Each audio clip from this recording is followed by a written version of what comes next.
श्री स्वामी समर्थ. नमस्कार मंडळी, स्वागत आहे तुमचे माझ्या यूट्यूब चॅनलवरती.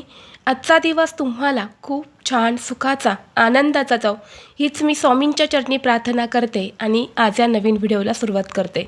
येत्या 18 जानेवारीला म्हणजेच रविवारी या दिवशी आलेले आहेत वर्षातील पहिलीच मौनी अमावस्या. आपल्या हिंदू धर्मामध्ये अमावस्येला खूप महत्त्व आहे. वर्षातून 12 अमावस्या असतात. पौष महिन्यात येणाऱ्या अमावस्येला मौनी अमावस्या असे म्हटले जाते. मौनी अमावस्या ही आध्यात्मिक दृष्टिकोनातून खूप महत्त्वाची आणि मोठी मानली जाते. या मौनी अमावस्येला स्नान आणि दान केले जाते. असे मानले जाते की या दिवशी स्नान आणि दान केल्याने अनेक पटीने पुण्याची प्राप्ती होते. मौनी अमावस्या ही पूर्वजांसाठी देखील खूप महत्त्वाची मानली जाते. या दिवशी पितरांना नैवेद्य पिंडदान देखील केले जाते. या दिवशी पितरांना तर्पण आणि पिंडदान केल्याने 3 पिढ्यांतील पितरांना मोक्ष प्राप्त होतो. पितृ हे आपल्यावरती प्रसन्न होतात आणि आपल्याला सुखी संसाराचे आशीर्वाद देत असतात. तसेच त्यांचे आशीर्वाद हे आपल्या मुलांना देखील प्राप्त होतात, ज्यामुळे जीवनात सुख आणि समृद्धी येते. या मौनी अमावस्येला मौन साधना केली जाते. मौनी अमावस्येला मौन ध्यान केल्याने शुभफळ प्राप्त होते. आपण सर्वसामान्य लोकांना या दिवशी मौन पाळणे शक्य होत नाही, परंतु या दिवशी आपल्याला जितकं शांत राहता येईल तितकं शांत राहण्याचा प्रयत्न करायचा आहे. या दिवशी वाद विवाद क्लेश हे कोणाशीही करू नये. जास्तीत जास्त शांत राहावा, जेणेकरून आपल्याला या दिवसाचं महत्त्व जे आहे तर ते प्राप्त होत असते. अशा या मौनी अमावस्येचा प्रारंभ 17 जानेवारीला रात्री 12:03 होणार आहेत आणि समाप्ती 18 जानेवारीला रात्री 1:21 होणार आहेत. आणि म्हणून उदय तिथीनुसार 18 जानेवारीला म्हणजेच रविवारी ही मौनी अमावस्या असणार आहे. धार्मिक दृष्टीने मौनी अमावस्या ही वर्षातील सर्वात मोठी आणि महत्त्वाची अमावस्या असल्यामुळे या दिवशी खास काही प्रभावी उपायसुद्धा केले जातात. या दिवशी काही उपाय जर केले तर त्या उपायांचा आपल्याला निश्चितच फळ प्राप्त होते. आणि म्हणून आज व्हिडिओमध्ये मी तुम्हाला एक अतिशय प्रभावी असा उपाय सांगणार आहेत. रविवारी या मौनी अमावस्येच्या दिवशी तुम्ही काहीच नाही केले तरीही चालेल, पण एका नारळाचा हा अत्यंत प्रभावी उपाय करा. हा उपाय केल्याने सर्व कामात यश मिळेल, कर्जमुक्ती होईल, 7 पिढ्यांचे दारिद्र्य नष्ट होऊन घराची, मुलांची, पतीची अगदी भरभरून प्रगती होईल. फक्त 24 तासातच घरातील इडापिडा, नजरबाधा संपेल. कुटुंबावर कधीच वाईट संकट येणार नाहीत. तर असा हा नारळाचा उपाय कसा करायचा आहे, कोणत्या वेळेत करायचा आहे, याबद्दलची संपूर्ण माहिती या व्हिडिओमध्ये मी तुमच्यासोबत शेअर करणार आहे. त्यामुळे तुम्ही हा व्हिडिओ स्किप न करता शेवटपर्यंत नक्की पहा. चॅनलवरती नवीन असाल तर सबस्क्राईब करा आणि असेच माहितीपूर्व नवनवीन व्हिडिओ पाहण्यासाठी बेल आयकॉनलाही प्रेस करा. म्हणजे जेव्हा कधी मी नवीन व्हिडिओ अपलोड करेल त्याचं नोटिफिकेशन सर्वात अगोदर तुम्हाला भेटेल आणि तुम्ही एक पण व्हिडिओ मिस करणार नाही. तसेच हाईप बटनला देखील क्लिक करा. आज या व्हिडिओमध्ये मी तुम्हाला जे उपाय सांगणार आहे तर हे उपाय आपल्याला रविवारी मौनी अमावस्येच्या दिवशी करायचे आहेत. आपल्या हिंदू धर्मामध्ये नारळाला श्रीफळ म्हणून मानले जाते. त्याचे धार्मिक महत्त्व हे खूप आहे, म्हणून अनेक धार्मिक विधींमध्ये नारळाचा उपयोग हा केला जातो. या नारळावरचे बाह्य कवच हे संरक्षण दर्शवतं आणि आतील पांढरा भाग हे आंतरिक शुद्धतेचे प्रतीक आहे. त्यामुळे नारळाला अत्यंत पवित्र आणि शुभ मानले जाते. भगवान श्रीहरिविष्णू जेव्हा पृथ्वीवरती अवतरले होते तेव्हा त्यांनी आपल्यासोबत लक्ष्मी आणि नारळाचे झाड तसेच कामधेनू या 3 गोष्टी आणल्या होत्या. या 3 गोष्टी माणसासाठी वरदान म्हणून नारळाच्या झाडाला कल्पवृक्ष असं म्हणतात. नारळात ब्रह्मा, विष्णू आणि महेश यांचा निवास असतो.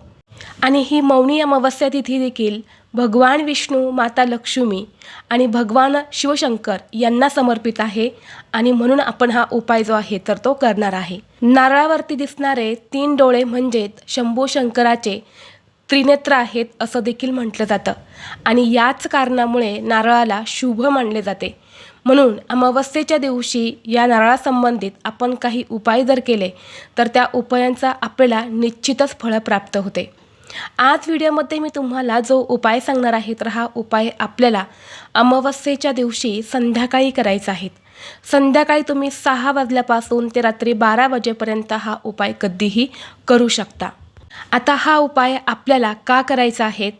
जर तुमच्या घरामध्ये सतत वाद, विवाद, क्लेश, भांडणे होत असतील, मग ही भांडणे आई मुलांची असेल, पती पत्नीची असेल किंवा घरामध्ये सतत मुलं किरकिर करत असेल, हट्टीपणा करत असेल, सांगितलेली कोणतीही गोष्ट तुमची मुलं ऐकत नसेल किंवा घरातली मुलं ही वाईट व्यसनी लागलेली असेल किंवा घरावर सतत संकट, अडचणी, अडथळे येत असेल, सतत पैशांच्या अडचणी घरात येत असेल, आलेला पैसा घरामध्ये टिकत नसेल किंवा घरातल्या सदस्यांची प्रगती होत नसेल, त्या व्यक्तींना कोणत्याही कामामध्ये यश मिळत नसेल, कोणतीही गोष्ट ही मनासारखी घडत नसेल किंवा भरपूर असं कर्ज असेल, तर यासारख्या समस्या दूर होण्यासाठी तुम्हाला हा एक नारळाचा उपाय जो आहे तर तो करायचा आहे.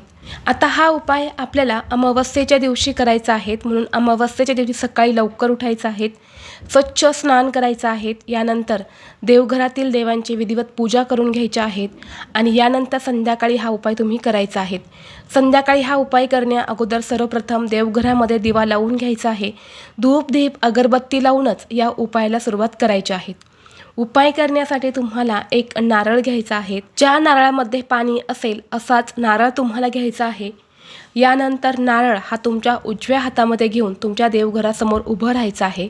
नारळावरती तुम्हाला 5, 7 किंवा 9 या संख्येमध्ये कापूर वड्या ठेवायच्या आहेत आणि यानंतर तो कापूर तुम्हाला प्रज्वलित करायचा आहे.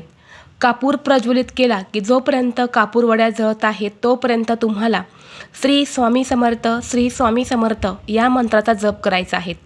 याला कर्पूर होम असे म्हटले जाते आणि अमावस्येच्या दिवशी असा कर्पूर होम आपल्या घरात करायला खूप जास्त महत्त्व आहे.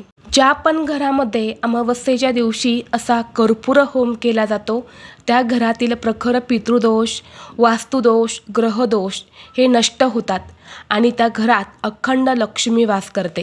त्या घरात ज्या काही समस्या आहेत तर त्या संपूर्णपणे नष्ट होतात. ज्या प्रकारे कापूर जळाल्यानंतरनं कापुराचा अंशही शिल्लक राहत नाही, तसेच घरात सुद्धा जे काही दोष आहेत तर त्याचा अंश हा शिल्लक राहत नाही. म्हणून असा कर्पूर होम दर अमावस्येला आपल्या घरात अवश्य करावा. आता हा कापूर जळून झाल्यानंतर तो नारळ तसाच तुम्हाला तुमच्या देवघरासमोर ठेवायचा आहे आणि दुसऱ्या दिवशी तो नारळ तुम्ही वाहत्या पाण्यामध्ये विसर्जित करू शकता किंवा एखादा खड्डा करून तो तुम्हाला पुरून टाकायचा आहे. किंवा बघा, नारळ जर फुटला नाही, त्याला तडा गेला नाही, तर तसाच पिशवीमध्ये घालून राहू द्या. पुढच्या अमावस्येला पुन्हा त्यावरती तुम्ही कापूर वड्या ठेवून असा कर्पूर होम जो आहे तो तुमच्या घरामध्ये करू शकता. तर असा हा छोटासा उपाय जो आहे तर तो तुम्हाला मौनी अमावस्येच्या दिवशी संध्याकाळी अवश्य करायचा आहे आणि शक्य असेल तर हा उपाय तुम्ही सायंकाळी 6 वाजल्यापासून ते 9:30, 10 वाजेपर्यंत करण्याचा जास्तीत जास्त प्रयत्न करा. कारण या वेळेला आपण जे काही उपाय करतो तर ते सिद्ध होतात, कारण ती लक्ष्मी येण्याची वेळ असते. आता ज्यांना शक्य नाही त्यांनी 12पर्यंत केला तरीसुद्धा चालेल. त्याचबरोबर आपल्या घराची, आपल्या मुलांची, पतीची प्रगती होण्यासाठी, घरातील सर्व अडचणी दूर होण्यासाठी, त्याचबरोबर आपल्या घराला कोणी दोष लावलेले असेल, काहीतरी नजरबाधा किंवा करणीबाधा आपल्या घराला केलेली असेल, तर तुम्हाला एक उपाय करायचा आहे. उपाय करण्यासाठी एक नारळ घ्यायचा आहे. त्या नारळामध्ये पाणी देखील असायला हवं असाच नारळ तुम्हाला घ्यायचा आहे. यानंतर त्या नारळावरती तुम्हाला शेंदुराने एक त्रिशूळ काढायचं आहे. त्रिशूळ जे आहे तर ते भगवान शिवशंकरांचं शस्त्र आहे आणि म्हणून असा त्रिशूळ शेंदुराने त्या नारळावरती काढायचा आहे आणि हा नारळ आपल्या उजव्या हातामध्ये घेऊन आपल्या घरातील प्रत्येक व्यक्तीवरून तुम्हाला डोक्यापासून ते खाली पायापर्यंत 7 वेळा उतरवून घ्यायचा आहे.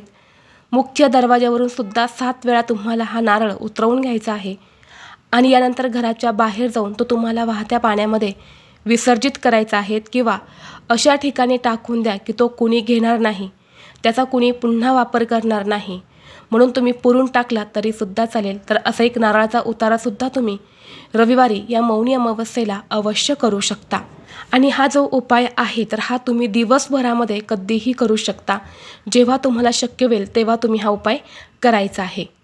त्याचबरोबर जर तुमच्या मनामध्ये एखादी इच्छा आहे, कष्ट, प्रयत्न करूनही जर तुमची इच्छा पूर्ण होत नाही किंवा कोणत्याही कामामध्ये तुम्हाला यश मिळत नसेल, कोणतीही गोष्ट ही तुमच्या मनासारखी घडत नसेल किंवा तुमच्या आयुष्यात एखादा शत्रू आहे, त्या शत्रूचा तुम्हाला वारंवार त्रास होत असेल, शत्रू हा गुपित वार करत आहे किंवा समोरून तुम्हाला त्रास देत असेल, शत्रूमुळे तुमच्या कामामध्ये अडथळे येत असतील, तर असा शत्रू त्रास दूर होण्यासाठी, सर्व इच्छा मनोकामना पूर्ण होण्यासाठी तुम्हाला या दिवशी एक उपाय करायचा आहे. तर हा उपाय करण्यासाठी सुद्धा तुम्हाला एक नारळ घ्यायचा आहे.